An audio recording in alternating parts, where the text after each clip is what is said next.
Hello students, आज के इस लेक्चर में हम वेव ऑप्टिक्स के वो क्वेश्चन ले रहे हैं जो अलग अलग प्लेटफॉर्म पे बच्चों ने हमसे पूछे हैं। कुछ ने व्हाट्सएप करके पूछा है, किसी ने कमेंट में पूछा है, तो सिर्फ वही क्वेश्चन मैं आज ले रहा हूँ। तो आज का लेक्चर तरीका ये होगा कि जब भी कोई क्वेश्चन मैं यहाँ लिखूँगा, ठीक, तो सभी बच्चों को उससे पॉज करके, वीडियो को पॉज करके उसको ट्राई करना है। ठीक है, ट्राई करके देखिए कि किसी दूसरे बच्चे ने जो क्वेश्चन पूछा है वो आप निकाल पा रहे हैं या नहीं निकाल पा रहे हैं। जिसने पूछा है मान ली उसको तो नहीं आता, ठीक, लेकिन बाकी लोग उसको निकाल पा रहे हैं या नहीं निकाल पा रहे हैं। ठीक, तो पहले आप उसको 5 मिनट ट्राई कर लेंगे, जब नहीं निकलेगा तब आप वीडियो को आगे प्ले करके देखेंगे। ठीक, हर क्वेश्चन में आपको यही करना है कि पहले पॉज करके उसको अपने मन से अपने आप ट्राई करिए। ठीक है, तो स्टार्ट करते हैं लेक्चर। पहला क्वेश्चन जो आज का है वो इंटरफियरेंस यानी व्यतिकरण चैप्टर का है। ठीक, और कुछ क्वेश्चन तो बच्चों ने बहुत ही सरल पूछे हैं, ठीक, जो पूछने लायक है ही नहीं। ठीक, लेकिन अगर वो उसको पूछ रहे हैं तो इसका मतलब यही कि उन्होंने इससे पहले वाले वीडियो लेक्चर सही से देखे नहीं हैं, या जो न्यूमेरिकल वीडियो मैंने बनाए हैं उनको सही से नहीं देखा है। ठीक, आगे बढ़ा के लोग वीडियो देख लेते हैं। ठीक है, तो कोई रीज़न इनमें से एक है। ठीक है, वरना इतने सरल क्वेश्चन पूछने के लिए बनते नहीं हैं। ठीक, लेकिन अब आपने पूछे हैं तो मैं बता रहा हूँ, पहला क्वेश्चन ही इसी कैटेगरी का है। ठीक, आपसे कहा जा रहा है कि यंग डबल स्लिट एक्सपेरिमेंट में जब हम 5000 एंगस्ट्रॉम वेवलेंथ वाली लाइट यूज़ करते हैं, 5000 एंगस्ट्रॉम तरंग का प्रकाश डालते हैं, तो स्क्रीन पर जो फ्रिंजें बन रही हैं उनकी विड्थ यानी उनकी चौड़ाई जो है वो 0.75 मिलीमीटर है। वो कह रहा है कि अगर ये सारा का सारा अरेंजमेंट हम एक लिक्विड में डुबो दें जिसका रिफ्रैक्टिव इंडेक्स जो है, अब रिफ्रैक्टिव इंडेक्स को म्यू या एन से दिखा सकते हैं, तो उस लिक्विड का रिफ्रैक्टिव इंडेक्स 1.5 है। तो कह रहा है बताइए अब जो फ्रिंज बनेगी उसकी विड्थ क्या होगी।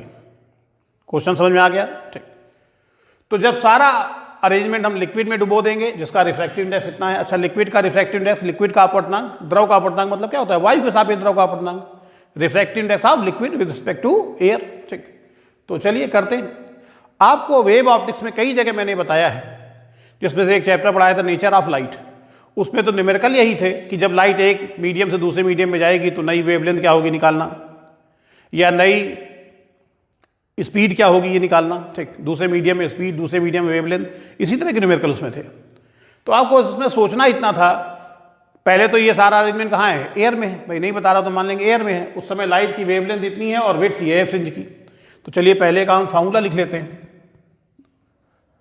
W इक्वल टू, या चलिए पहले हम ये सोच लें कि सारा अरेंजमेंट लिक्विड में डुबोने से क्या होगा? वेवलेंथ चेंज हो जाएगी। वही लाइट रे जो एयर में इतनी वेवलेंथ रखती है, लिक्विड के अंदर उसकी वेवलेंथ चेंज हो जाएगी। और जब कोई लाइट रे एक मीडियम से दूसरे मीडियम में जाती है, मैंने पढ़ाया है आपको कि जब मीडियम 1 से 2 में जाती है तो नए मीडियम में वेवलेंथ λ2 इक्वल टू पहले मीडियम में वेवलेंथ अपॉन पहले के रिस्पेक्ट में सेकेंड का रिफ्रैक्टिव इंडेक्स। जब कोई लाइट रे एक मीडियम से दूसरे मीडियम में जाती है तो नई मीडियम में वेवलेंथ निकालने का फार्मूला होता है λ2 इक्वल टू λ1 अपॉन 1/2। बस इसी का आपको यूज करना है। यहाँ रे एयर से अब लिक्विड में जाएगी लाइट रे, तो एयर से लिक्विड में जाएगी तो लिक्विड में वेवलेंथ चलिए मान लेते हैं λl हो जाएगी। तो लिक्विड में वेवलेंथ इक्वल टू एयर में वेवलेंथ, ये एयर में वेवलेंथ है, अपॉन एयर के रिस्पेक्ट में लिक्विड का रिफ्रैक्टिव इंडेक्स। तो जब सारा अरेंजमेंट आप लिक्विड में डुबो देंगे तो अब उस लाइट रे को लिक्विड में जाना पड़ेगा, और लिक्विड में जाने पर उसकी वेवलेंथ चेंज हो जाएगी। जो एयर में λ थी तो लिक्विड में ये हो जाएगी। तरंग दैर्घ्य बदल गई, तरंग दैर्घ्य बदल जाएगी, इसीलिए फ्रिंज की चौड़ाई बदल जाएगी। ये नई वेवलेंथ हो गई, इसको सॉल्व करने की जरूरत नहीं है, बस सोचिए नई वेवलेंथ हो गई। अब पहले जब ये सारा अरेंजमेंट एयर में था उस समय फ्रिंज की विड्थ इतनी थी, चलिए इसको WA से दिखा लेते हैं, एयर में विड्थ। सारा अरेंजमेंट लिक्विड में चला गया, अब विड्थ क्या हो जाएगी, इसको WL से दिखा लेंगे। ठीक, तो पहले जब ये अरेंजमेंट एयर में था उस समय विड्थ का फार्मूला लिखा, फ्रिंज विड्थ का फार्मूला क्या होता है? d lambda upon small d। तो d लैम्डा कौन सा लेंगे? जब ये एयर में है उस समय की वेवलेंथ, अपॉन स्मॉल d। एक इक्वेशन बन गई, मान लो इक्वेशन ए। फिर जब सारा अरेंजमेंट लिक्विड में आ गया अब विड्थ क्या हो जाएगी? तो लिक्विड में विड्थ WL या W2, इसको W1 मान ले, इसको W2 मान सकते हैं, या इसको WA से दिखाया तो इसको WL से दिखा दे रहे हैं, d। अब वेवलेंथ कौन सी लेंगे? लिक्विड में जो वेवलेंथ हो जाएगी λl upon small d। Equation number B, दोनों इक्वेशन को डिवाइड कर दीजिए, capital D small d cancel हो जाएगा, W A upon W L, lambda A upon lambda L, lambda A upon lambda L, ये लिखा हुआ है।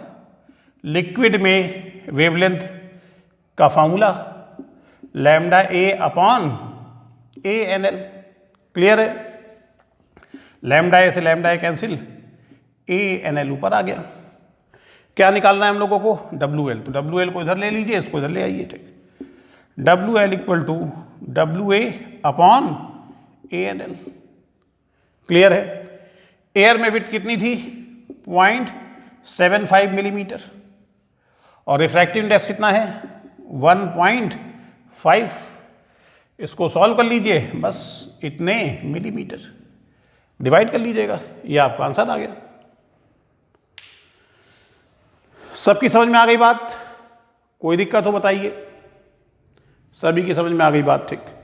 तो ये आपका क्वेश्चन हो गया कि हम लोगों ने इसकी विड्थ जो है वो एयर में क्या होगी वो हम लोगों ने निकाल लिया, ठीक है। तो चलिए, तो ये आपका क्वेश्चन हो गया। इसके बाद में अगले क्वेश्चन पर आते हैं। इसको सब लोग लगा लीजिए, बहुत सिंपल सा क्वेश्चन था, सरल क्वेश्चन था, सॉल्व हो गया, ठीक। चलिए अब नेक्स्ट क्वेश्चन पर आते हैं हम लोग अपने। तो चलिए अगले क्वेश्चन पर आते हैं। अगला क्वेश्चन ये कह रहा है कि दो पोलराइड हैं और ये इस तरह से रखे हैं कि इनकी जो पोलराइजिंग डायरेक्शन है, ध्रुवण दिशा, इनके बीच का एंगल 45 डिग्री है। दो पोलराइड आगे पीछे करके ऐसे रखे गए कि इनकी ध्रुवण दिशाओं के बीच का कोण 45 डिग्री है, पोलराइजिंग डायरेक्शन के बीच का एंगल जो है 45 डिग्री है। अब कह रहा है इसमें से एक पर एक नॉर्मल लाइट डाली जाती है। अब नॉर्मल लाइट जानते हैं, साधारण प्रकाश क्या होता है? अध्रुवित। तो नॉर्मल लाइट का मतलब अनपोलराइज्ड लाइट डाली जाती है। तो कह रहा है बताइए जब वो दूसरे से बाहर आएगी, जब वो सेकंड से बाहर आएगी, ठीक, तब जो इमर्जेंट लाइट होगी उसकी इंटेंसिटी इंसिडेंट लाइट की इंटेंसिटी की कितने % होगी, यानी निर्गत प्रकाश की तीव्रता आपतित प्रकाश की तीव्रता की कितने प्रतिशत होगी। तो क्वेश्चन समझ में आ गया आप लोगों को। दो पोलराइड ऐसे रखे हैं कि उनकी ध्रुवण दिशाओं के बीच का कोण, पोलराइजिंग डायरेक्शन के बीच का एंगल 45 डिग्री है। इनमें से एक पर अगर हम नॉर्मल लाइट यानी साधारण प्रकाश डालते हैं तो दूसरे से जब ये लाइट बाहर आएगी तो उसकी इंटेंसिटी यानी तीव्रता आपतित तीव्रता की कितने % होगी। तो इसको आप लोग पॉज करके लगा लीजिए पहले ज़रा। बहुत सरल सा क्वेश्चन है, इस तरह के क्वेश्चन मैंने आपको बताए हुए हैं, बल्कि इससे अच्छा क्वेश्चन बताया था मैंने आपको जो पोलराइड पढ़ाया था, तो उसमें इससे अच्छा न्यूमेरिकल मैंने आपको कराए हुए हैं। लेकिन आपने वीडियो देखा नहीं, आपने न्यूमेरिकल देखे नहीं, और फिर आप हमसे सवाल पूछते हैं। चलिए बता रहा हूँ मैं आपको।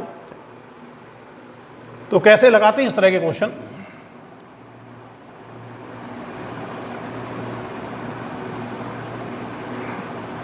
मान लीजिए ये एक पोलराइड है।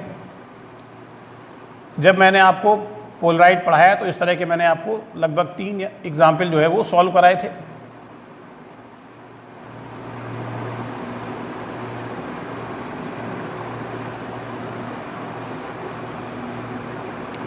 और दूसरा पोलराइड ऐसे रखा है कि उसकी जो पोलराइजिंग डायरेक्शन है, जो ध्रुवण दिशा है, वो इसकी पोलराइजिंग डायरेक्शन जो ये है इससे 45 डिग्री के एंगल पर है।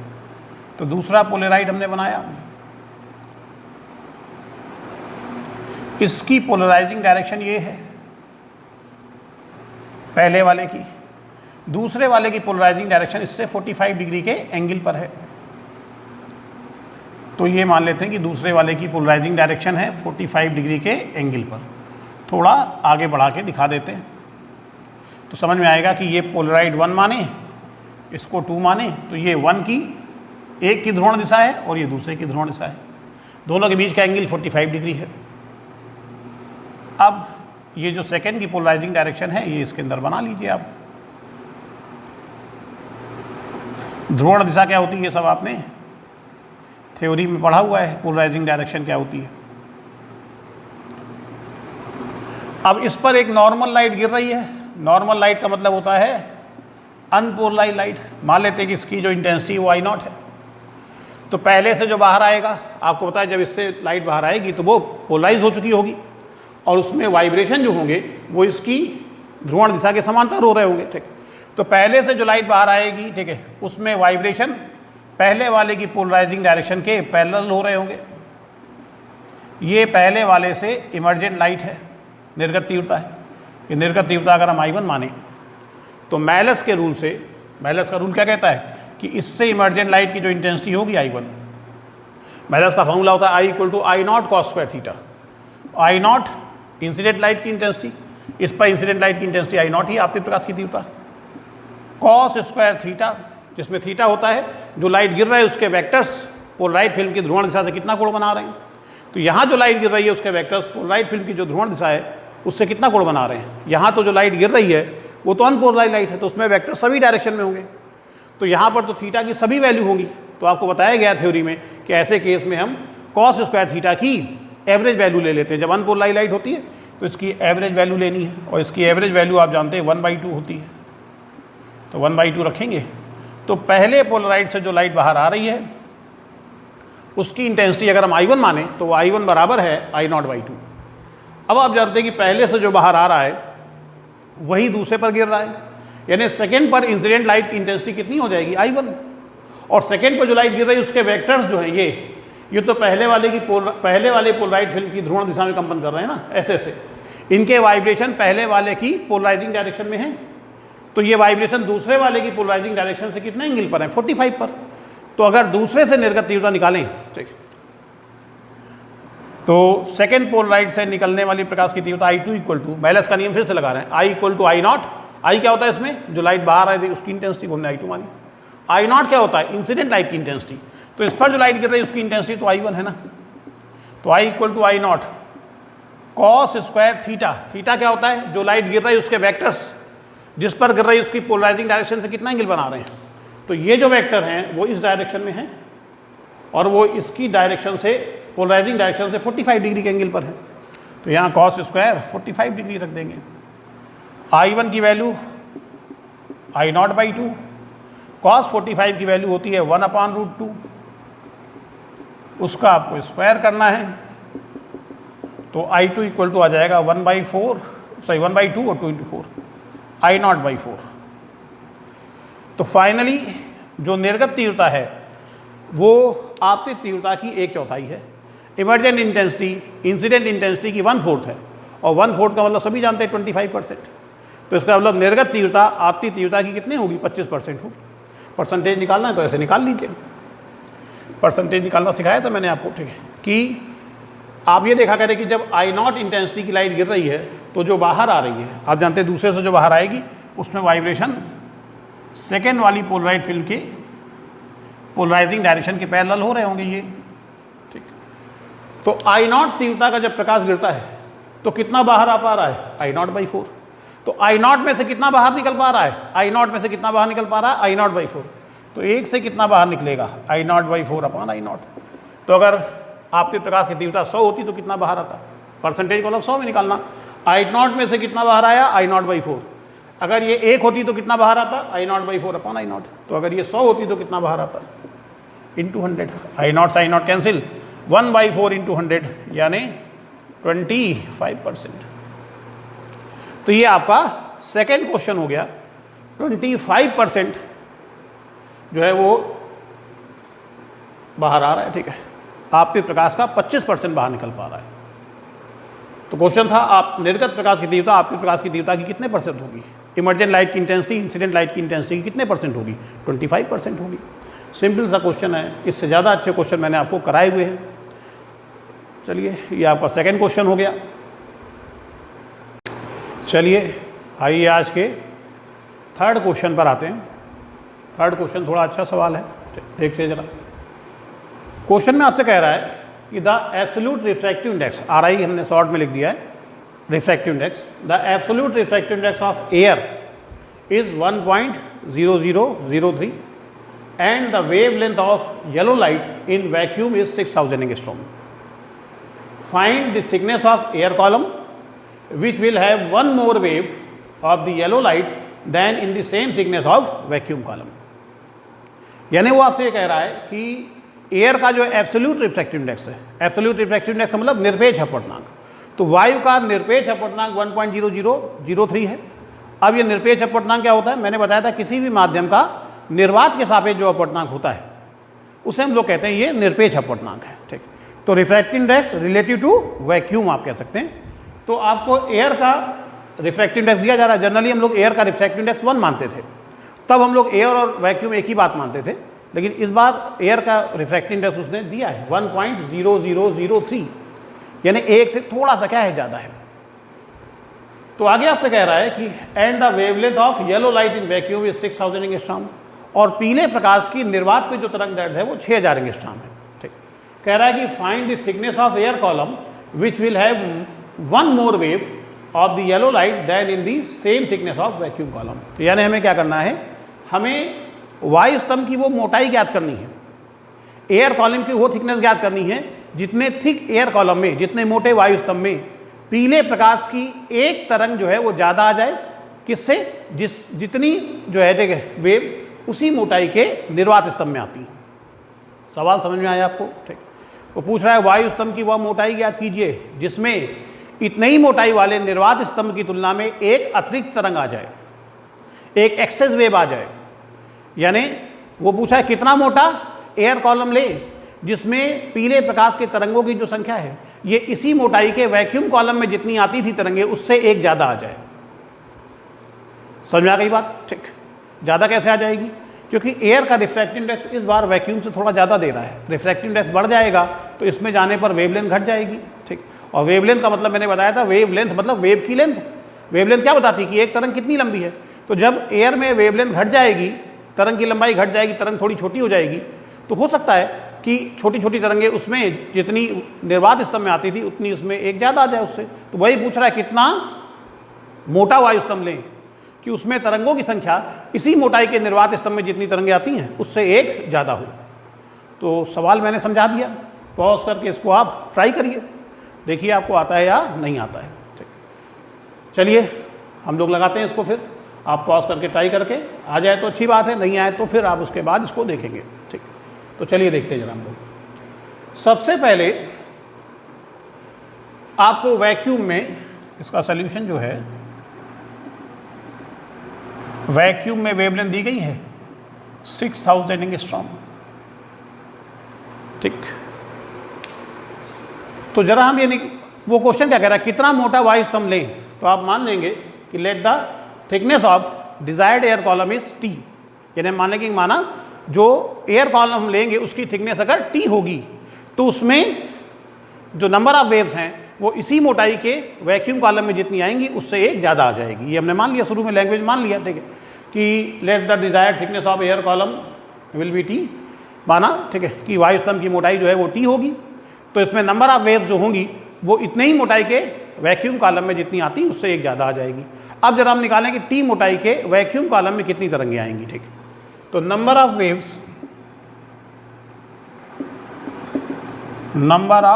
Waves in vacuum columns, number of waves in vacuum column of thickness T. T मोटाई के वैक्यूम कॉलम में कितनी वेव्स आ रही हैं उनकी संख्या निकालते हैं। मान लीजिए नंबर को हम n से दिखाएं तो याद होगा आपको, मैंने आपको बताया कि तरंगों की संख्या कैसे निकालते हैं। मैंने बताया तरंग दैर्ध्य, वेवलेंथ का मतलब होता है वेव की लेंथ, किसी तरंग की तरंग दैर्ध्य यानी तरंग की लंबाई। तो अगर मैं कहूँ कि किसी वेव की वेवलेंथ 2 सेंटीमीटर है तो बताइए 10 सेंटीमीटर डिस्टेंस में कितनी वेव आएंगी, तुरंत आप बताओगे सर जी 5 आएंगी, 5। कैसे निकाला? टोटल डिस्टेंस में एक वेव की लेंथ से डिवाइड कर दिया। तो वैसे ही हमें निकालना टी मोटाई का एक वैक्यूम कॉलम है, उसमें कितनी जो है वेव आ जाएंगी येलो लाइट की। येलो लाइट की वेवलेंथ आपको पता है वैक्यूम में इतनी है, तो ये वेवलेंथ है, मतलब ये एक तरंग की लंबाई है। एक तरंग की लंबाई इतनी है तो टी दूरी में कितनी तरंगें आ जाएंगी, तो टोटल डिस्टेंस अपॉन वेवलेंथ, कुल दूरी कितनी, टी दूरी में देखना है कितनी तरंगें आ जाएंगी, तो उसमें एक तरंग की लंबाई से भाग दे दिया, ये तरंगों की संख्या आ गई। नेचर ऑफ लाइट में मैंने सिखाया हुआ इस तरह का सवाल। ये पहली इक्वेशन बन गई। अब हम निकालेंगे कि इसी टी थिकनेस वाले एयर कॉलम में कितनी तरंगें आएंगी। तो हमें पता है पीले लाइट की ये वैक्यूम में वेवलेंथ है, एयर में जाने पर वेवलेंथ चेंज हो जाएगी। तो जब वेव एक मीडियम से दूसरे मीडियम में जाती है तो नई वेवलेंथ निकालने का फॉर्मूला जानते हैं, λ2 = λ1/1n2। तो wavelength of yellow light in air will be air में क्या हो जाएगी, एयर में लैम्डा ए से दिखाएं अगर, तो lambda A equal to lambda naught. भाई वायु में तरंग दर क्या होगी, निर्वात में पहले थी तो निर्वात में तरंग दर बटे वायु के सापेक्ष, सॉरी निर्वात के सापेक्ष वायु का अपवर्तनांक। Lambda 2 equal to lambda 1 upon 1 into second medium में wavelength equal to first medium में वेवलेंथ अपॉन फर्स्ट के रिस्पेक्ट में सेकंड का रिफ्रैक्टिव इंडेक्स। तो एयर में वेवलेंथ इक्वल टू वैक्यूम में वेवलेंथ अपॉन वैक्यूम के रिस्पेक्ट में एयर का रिफ्रैक्टिव इंडेक्स, और वैक्यूम के रिस्पेक्ट में जो रिफ्रैक्टिव इंडेक्स होता है उसी को तो एब्सोल्यूट रिफ्रैक्टिव इंडेक्स कहते हैं, निरपेक्ष अपवर्तनांक, और वो आपको दिया गया है तो हमने अपॉन, चलो म्यू लिख देते हैं इस बार रिफ्रैक्टिव इंडेक्स को, एन से हम तरंगों की संख्या को दिखा रहे हैं, ठीक। तो एयर में वेवलेंथ इक्वल टू वैक्यूम में वेवलेंथ अपॉन वैक्यूम के रिस्पेक्ट में एयर का रिफ्रैक्टिव इंडेक्स। इसको सॉल्व भी कर सकते हैं या ऐसे ही लिख के छोड़ दीजिए कि भाई जब ये लाइट एयर में जाएगी तो उसकी वेवलेंथ इतनी हो जाएगी। अब एयर में वेवलेंथ पता लग गई, अब हम निकालेंगे कि इसी टी मोटाई के एयर कॉलम में कितनी वेव्स आएंगी, ठीक। तो number of waves in air column C of thickness T, इसी टी मोटाई के एयर कॉलम में कितनी तरंगें आ जाएंगी, ठीक। तो कितनी आ जाएंगी, कैसे निकालोगे, कितनी दूरी में देखना है, टी दूरी में।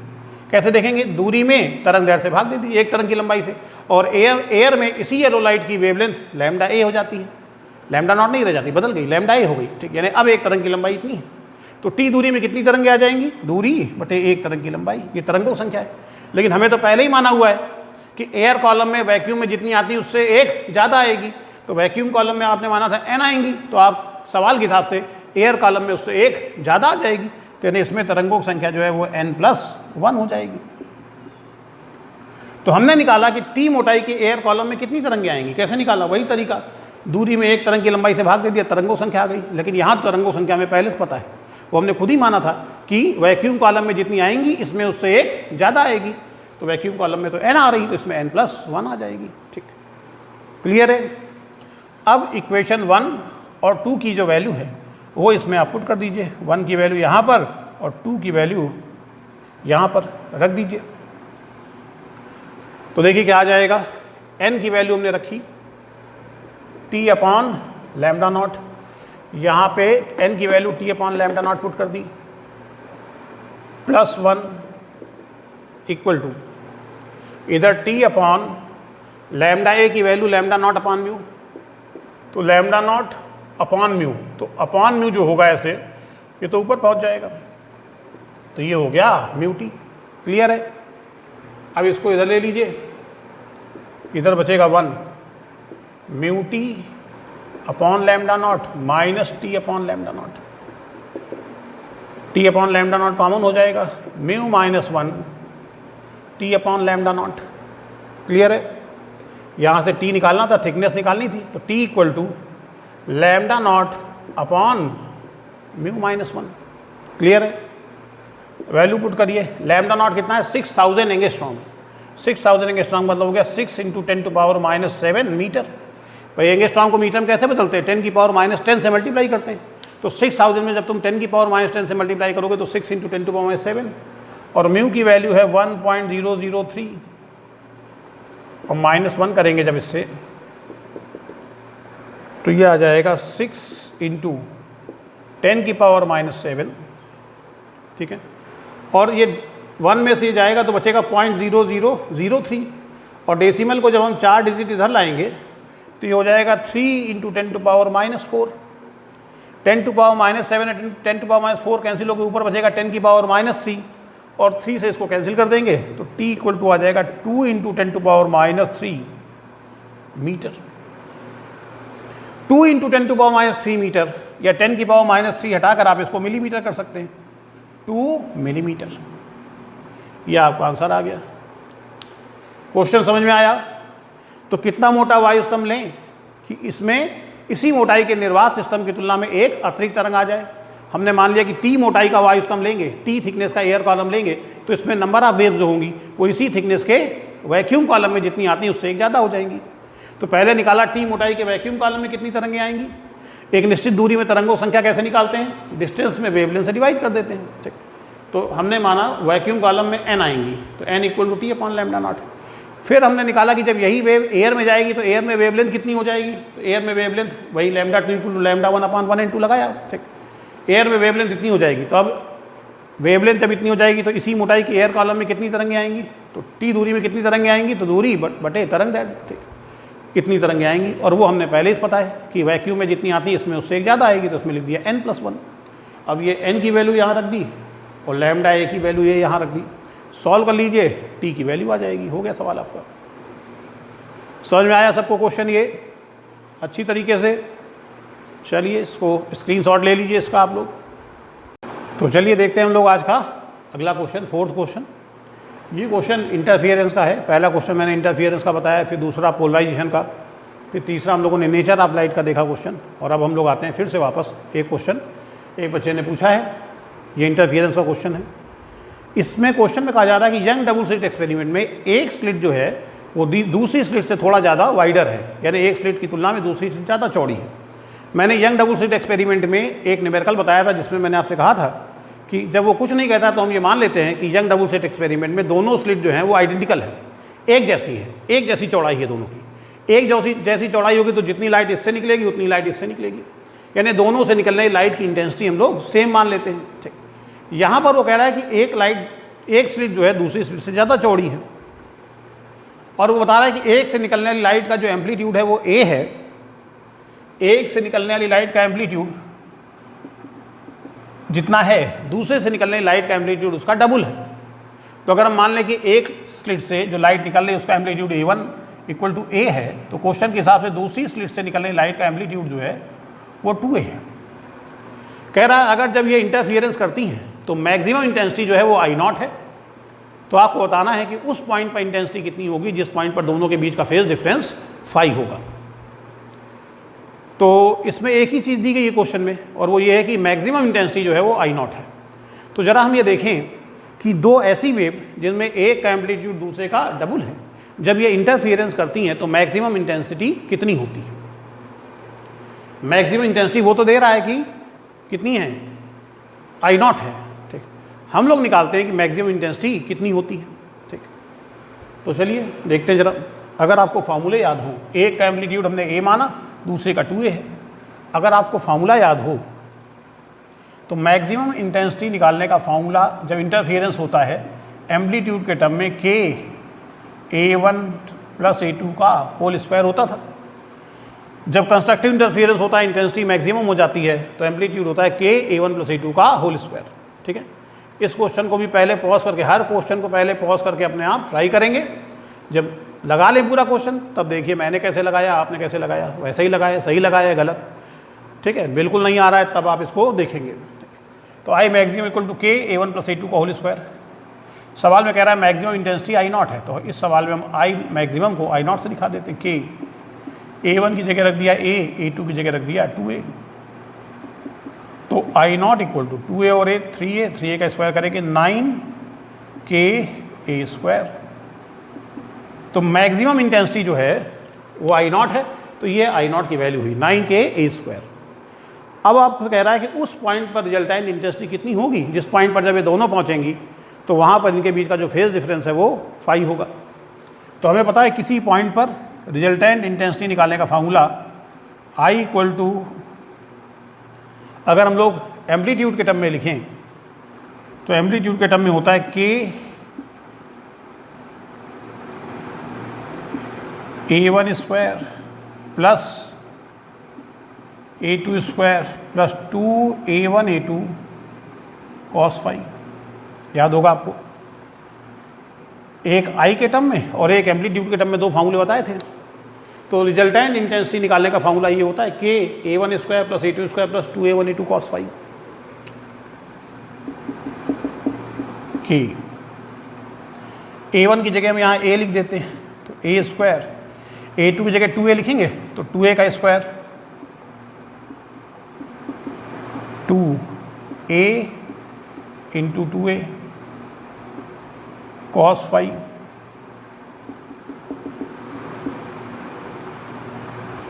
A² और 2A² मतलब 4A² + A² 5A² + 4A² cos phi. हमें अपना आंसर जो है वो I0 के टर्म में देना है, क्योंकि क्वेश्चन में हमें सिर्फ I0 ही दिया गया है और फेज डिफरेंस फाई दिया गया है। और I0 की वैल्यू क्या है? I0 की वैल्यू है 9ka²। इसका मतलब ये हुआ कि हमें 9ka² बनाना पड़ेगा। तो 9ka² कैसे बनेगा देखते जरा। k का अंदर पहले मल्टीप्लाई कर दीजिए, तो 5ka² plus 4ka² cos phi. ठीक है, अब 9ka² बनाने के लिए देखिए क्या करना होगा हमको इसमें कि I इक्वल टू, देखिए 5/9 लिखा अपॉन 9 और 9 से मल्टीप्लाई कर दिया, 9ka² प्लस 4/9 से डिवाइड किया और 9 से मल्टीप्लाई कर दिया। समझ में आई बात? 9 से मल्टीप्लाई कर दिया कॉस फाई। अब देखिए 9ka²,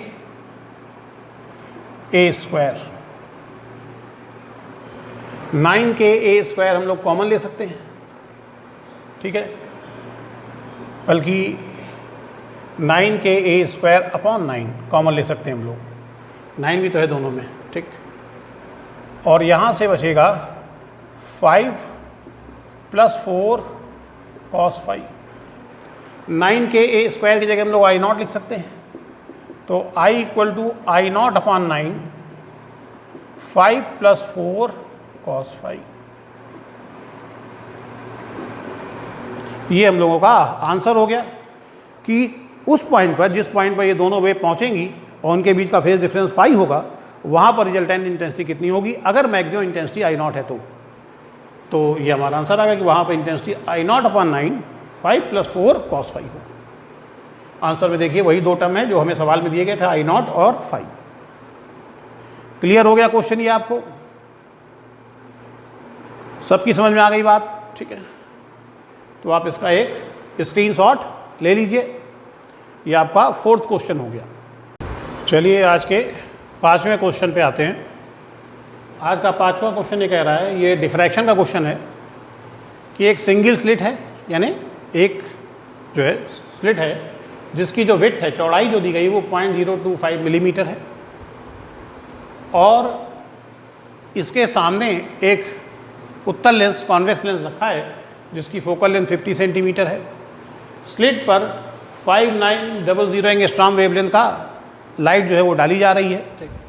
आपको ये बताना है कि स्क्रीन पर, और वो स्क्रीन कहाँ रखी होती है आप जानते हैं कि स्लिट के आगे जो लेंस लगाते हैं उसके फोकल प्लेन पे स्क्रीन लगाई जाती है। तो जो स्क्रीन है उस पर जो डिफ्रैक्शन पैटर्न बनेगा, उस डिफ्रैक्शन पैटर्न के सेंटर से फर्स्ट डार्क फ्रिंज तक की डिस्टेंस आपको निकालनी है। Calculate the distance between the centre and the first dark band of the diffraction pattern. तो जो विवर्तन प्रारूप बनेगा उसके केंद्र से लेकर पहली जो अधीत फ्रिंज होगी वहाँ तक की दूरी आपको निकालनी है। ये आपका क्वेश्चन था करने के लिए, तो पॉज करके आप इसको ज़रा एक बार ट्राई कर लीजिए, ठीक। तो मैं इसको सॉल्व कर रहा हूँ, आप ट्राई करने के बाद इसको देखिएगा कैसे लगेगा। बहुत सा सिंपल सा क्वेश्चन है ये।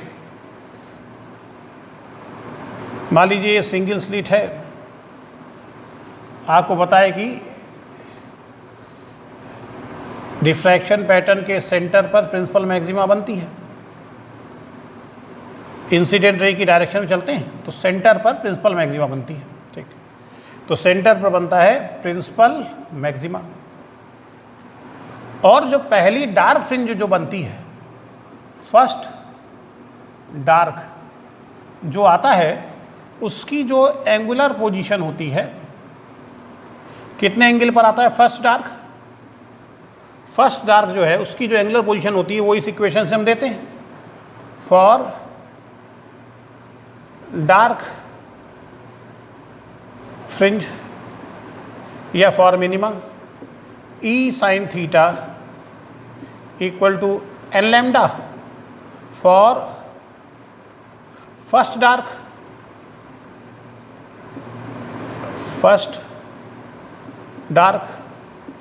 n इक्वल टू 1, पहले डार के लिए n 1 हो जाएगा, तो ई साइन थीटा इक्वल टू हो जाता है लैम्डा।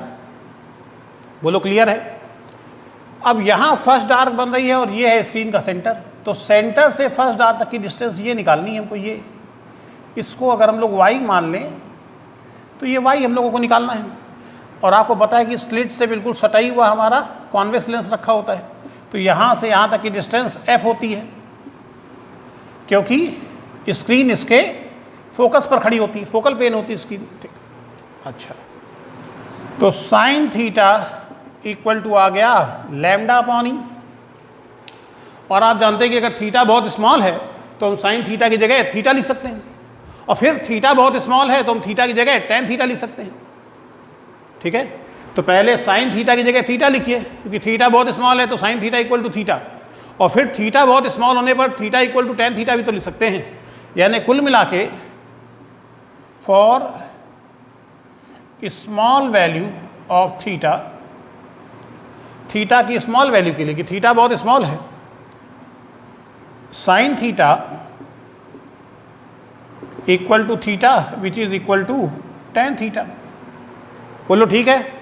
ये तो पता है sine theta equal to theta होता है, और थीटा बहुत स्मॉल है, थीटा बराबर टेन थीटा लिख सकते हैं। तो यहां से हो जाएगा tan theta equal to lambda upon E. और जब इस ट्राइंगल में आप इसका टेन लेंगे तो y अपॉन एफ हो जाएगा, y upon F equal to lambda upon E. तो यहाँ से y equal to lambda F upon E. और बोलो ये तीनों चीज़ें दी गई कि नहीं दी गई? लैम्डा आपको पता है, एंगस्ट्रॉम में मीटर से मीटर में कन्वर्ट करके रखिए, एफ सेंटीमीटर में, इसको भी मीटर में कन्वर्ट करके रख दीजिए, स्लिट की विथ मिलीमीटर में, इसको भी मीटर में कन्वर्ट करके रख दीजिए, सब कुछ एमके सिस्टम में रखिए, y निकल आएगा मीटर में। अगर बहुत छोटी वैल्यू आ रही है मीटर में तो आप फिर उसको सेंटीमीटर में या मिलीमीटर में कन्वर्ट कर सकते हैं उसके बाद। तो ये है इस न्यूमेरिकल को लगाने का मेथड। समझ में आ गई होगी बात आप सभी को? तो ये हम लोगों ने क्वेश्चन लगा लिया, इसका आप एक स्क्रीनशॉट जो है वो ले लीजिए, सभी लोग इसका एक स्क्रीनशॉट ले लें। तो चलिए आज का आखिरी सवाल लेते हैं, और ये दो बच्चों ने पूछा था, ये बहुत ही सड़ा सवाल है, हो सकता है कि बदबू आप तक पहुंच रही हो मोबाइल के थ्रू, इतना सड़ा है ये। तो चलिए देखते हैं कैसे लगे। खैर हमसे पूछा गया तो मुझे बताना ही है। क्वेश्चन समझ लेते हैं, फिर आप लोग इसको ट्राई कर लीजिए, वैसे तो आ ही गया होगा सबको। क्वेश्चन ये है कि होराइजन से कितना ऊपर सन हो कि एक कि वाटर से रिफ्लेक्टेड लाइट जो है, ठीक, ये परफेक्टली प्लेन पोलराइज्ड हो। क्षितिज से कितना ऊपर सूर्य हो कि शांत जल से परावर्तित किरण जो है वो पूर्णतया ध्रुवित है। जबकि आपको दे रहा है जो शांत जल है, जो वाटर है, इसका जो रिफ्रैक्टिव इंडेक्स है अपवर्तनांक वो 1.327 है, और वो दे रहा है कि 1053 डिग्री की वैल्यू 1.327 होती है। तो अगर आप देखें, एक जैसे ने ये वाटर बना लिया, ऊपर सन दिखाया, इससे लाइट इस पर गिर रही है, रिफ्लेक्ट हो रही है। वो कह रहा है रिफ्लेक्टेड लाइट जो है वो पूरी तरह से प्लेन पोलराइज्ड है। आप जानते हैं किसी ट्रांसपेरेंट मीडियम से रिफ्लेक्टेड रे अगर पूरी तरीके से प्लेन पोलराइज्ड है, समतल ध्रुवित है, तो इसका मतलब होता है कि उस समय जो आपतन कोण होगा वो ध्रुवण कोण के बराबर होगा, एंगल ऑफ इंसिडेंस होगा एंगल ऑफ पोलराइजेशन के बराबर होगा। तो इसका मतलब इस समय इस वाटर सरफेस पर जो लाइट गिरी है उसके लिए जो आपतन कोण होगा, यहाँ से ऐसे नॉर्मल खींचिए, ये आपतन कोण ध्रुवण कोण के बराबर होगा। सीधी सी बात है, क्योंकि जब आपतन कोण ध्रुवण कोण के बराबर होता है, एंगल ऑफ पोलराइजेशन के बराबर होता है, तभी तो रिफ्लेक्टेड रे प्लेन पोलराइज होती है। और वो कह रहा है परावर्तित किरण पूर्णतया ध्रुवित है, इसका मतलब आपतन कोण ध्रुवण कोण के बराबर होगा।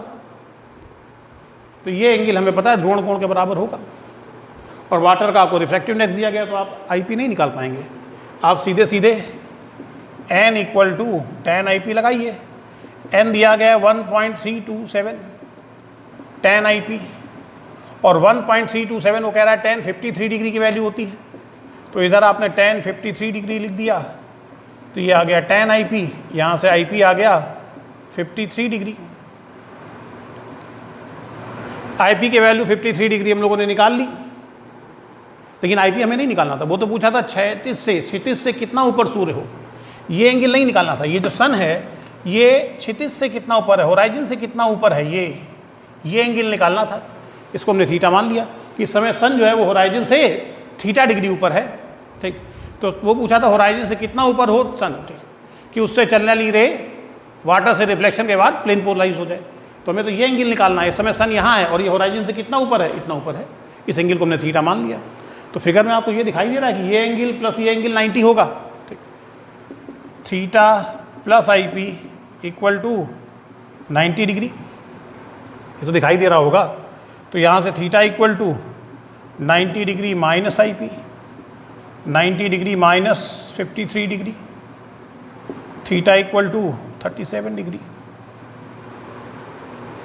90 में से 53 घटाएंगे 37 डिग्री निकल आएगा। तो ये आपका क्वेश्चन हो गया। तो ये वेव ऑप्टिक्स के जो क्वेश्चन आपने पूछे हैं, काफ़ी ज़्यादा पूछे हैं। तो ये एक लेक्चर मैंने आज लिया है जिसमें कुछ बच्चों के न्यूमेरिकल्स हो गए हैं, ठीक। एक लेक्चर में अगला कल लूँगा, ठीक है। उसमें सारे न्यूमेरिकल जो आपने पूछे हैं वो कंप्लीट हो जाएंगे आपके। तो इसके आपको मैंने जैसे बताया था वैसे आपने पॉज कर करके अपने आप लगा करके देखा है। देखिए कितने क्वेश्चन आप खुद निकाल पाए, वो क्वेश्चन जो दूसरे बच्चों को नहीं आ रहे हैं, ठीक। चलिए फिर अगला लेक्चर का इंतजार करिए, तब तक पढ़ाई करते रहिए। Thank you.